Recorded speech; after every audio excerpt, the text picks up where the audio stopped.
Quando se fala em ego, muita gente pensa em arrogância, vaidade explícita, alguém que se acha superior.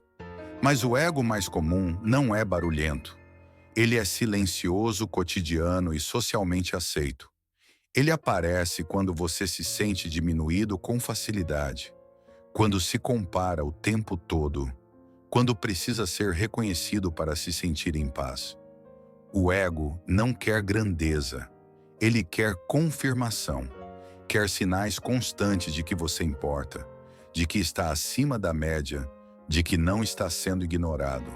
E quando esses sinais não vêm, ele cria sofrimento. Os estoicos perceberam algo fundamental. O ego transforma o mundo inteiro em um teste de valor pessoal.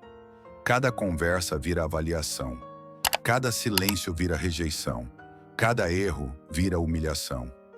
Viver assim é viver em estado permanente de tensão. Epicteto dizia que o ser humano sofre porque confunde aquilo que é com aquilo que acontece ao redor dele. O ego nasce exatamente dessa confusão. Você começa a acreditar que a sua reputação, sua imagem, suas conquistas, suas opiniões. Quando algo ameaça isso, você reage como se estivesse sendo atacado por dentro. E a maioria das reações impulsivas não vem de razão, vem de ego ferido. Existe uma mentira muito difundida. A ideia de que o ego é necessário para ser forte, que sem ego você se torna fraco, passivo ou submisso. O estoicismo ensina exatamente o contrário. O ego não gera força, ele gera reação. E reagir não é ser forte, é ser previsível. Toda vez que você reage automaticamente a uma crítica, a uma discordância ou a uma frustração, quem está no comando não é a razão. É o ego tentando se proteger. O problema é que essa proteção custa caro. Ela custa paz, clareza e energia. Marco Aurélio lembrava a si mesmo que não precisava responder a tudo, que não precisava convencer todos, que não precisava corrigir o mundo. Ele entendia que a necessidade de reagir é sinal de dependência emocional. O ego exige resposta imediata. A razão permite pausa. E é na pausa que mora a liberdade. Quando você não precisa se defender o tempo todo, algo se reorganiza dentro de você. Você começa a escolher suas batalhas. E percebe que a maioria delas nunca mereceu existir. Poucas coisas alimentam tanto o ego quanto a ofensa. Sentir-se ofendido é sentir-se importante demais. É acreditar que tudo o que o outro faz tem você como centro. Quando alguém te ignora, o ego diz que é desprezo. Quando alguém te critica, o ego diz que é ataque. Quando alguém discorda, o ego diz que é desrespeito. Os estoicos enxergavam isso com clareza brutal. As pessoas agem a partir das próprias confusões internas. Raramente estão pensando em você tanto quanto você imagina. Marco Aurélio dizia que quando alguém erra, o faz por ignorância, não por maldade pessoal. Isso não é ingenuidade, é lucidez. Essa visão poupa você de reagir a provocações que nunca foram pessoais. O ego quer ser alguém o tempo todo. Quer sustentar uma imagem, quer defender uma identidade. E isso cansa, muito. Quando você solta o ego, você descansa. Não porque se importa menos, mas porque para de lutar batalhas imaginárias. Silenciar o ego não é destruí-lo, é colocá-lo no lugar certo. Os estoicos nunca acreditaram que o ego pudesse ser eliminado. Eles sabiam que ele faz parte da mente humana. O problema nunca foi a existência do ego, mas o fato de deixá-lo governar.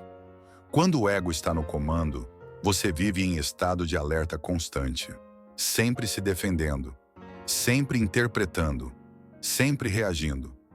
A verdadeira paz começa quando você percebe que não precisa reagir a tudo, nem responder a tudo, nem provar nada o tempo todo.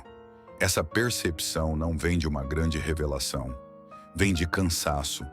Cansaço de viver tenso. Cansaço de se explicar. cansaço de carregar uma identidade que precisa ser protegida o tempo inteiro.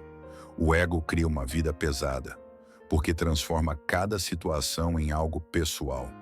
Cada crítica vira ataque, cada erro vira humilhação, cada discordância vira ameaça. E viver assim consome uma quantidade absurda de energia emocional. Os estoicos observavam isso em si mesmos diariamente. Marco Aurélio escrevia lembretes simples para não esquecer dessa armadilha.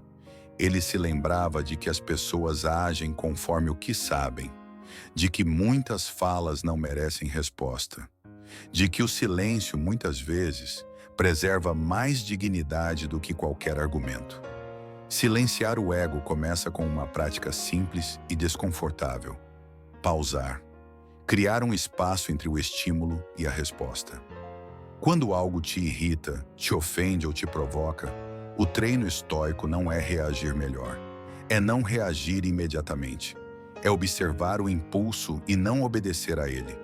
Nesse espaço nasce a liberdade. Quando você aprende a não reagir automaticamente, você percebe algo importante. A maioria das provocações perde força quando não encontra resistência. O ego do outro precisa do seu ego para continuar o conflito. Quando você não entra no jogo, o jogo acaba sozinho. Outro treino estoico fundamental é aceitar estar errado sem colapsar. O ego odeia isso. Ele prefere insistir em uma posição errada a admitir um erro simples. Mas cada vez que você aceita um erro com serenidade, o ego perde poder e a razão se fortalece. Errar não diminui você. Fingir que nunca erra, sim. Existe também o treino do anonimato voluntário. Fazer o que é correto sem contar para ninguém. Trabalhar bem sem buscar aplauso. Agir com ética mesmo quando ninguém vê. Isso enfraquece a necessidade de validação externa, que é o alimento principal do ego. Os estoicos sabiam que quem depende de reconhecimento nunca está em paz, porque o reconhecimento é instável.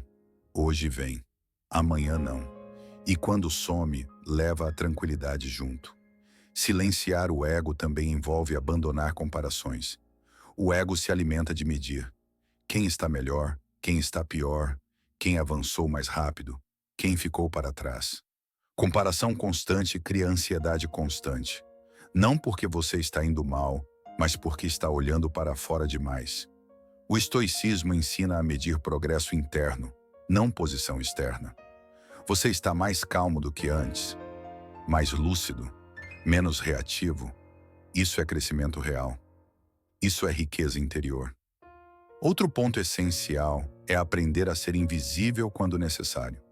Nem toda conversa precisa da sua opinião. Nem toda situação exige posicionamento. O ego quer palco. A razão escolhe silêncio. Quando você solta o ego, algo curioso acontece. Você começa a ouvir melhor, entender mais, aprender mais. Porque não está ocupado se defendendo, você se torna mais flexível sem se tornar fraco, mais firme sem se tornar rígido, sem ego excessivo. Você não precisa vencer discussões para se sentir inteiro. Não precisa justificar escolhas o tempo todo. Não precisa convencer ninguém de quem você é. Suas ações passam a falar por você, e isso traz um tipo de paz que não depende do comportamento dos outros. A paz estoica não é a ausência de conflito externo, é a ausência de guerra interna. É saber que, mesmo quando alguém te critica, ignora ou tenta te provocar, isso não define você. Define o momento do outro. Quando o ego perde o centro do palco, a vida fica mais leve. Você continua se importando, mas não se prendendo. Continua se envolvendo, mas não se ferindo por tudo. Continua tentando, mas sem colocar sua dignidade como garantia. O ego promete importância. A razão entrega liberdade. Viver com menos ego não te torna pequeno, te torna estável, te torna difícil de manipular, te torna menos previsível emocionalmente. E isso é uma forma profunda de poder interior. Antes de encerrar, vale uma pergunta honesta. Em quantas situações recentes você reagiu não porque era necessário, mas porque o ego foi ferido? Reconhecer isso não é fraqueza, é o começo da lucidez. E quando a lucidez chega, a paz deixa de ser algo distante. Ela começa a aparecer nos lugares mais simples, no silêncio, na escolha de não reagir, na capacidade de deixar passar. Sem ego excessivo, sobra espaço. E onde sobra espaço, a paz finalmente entra.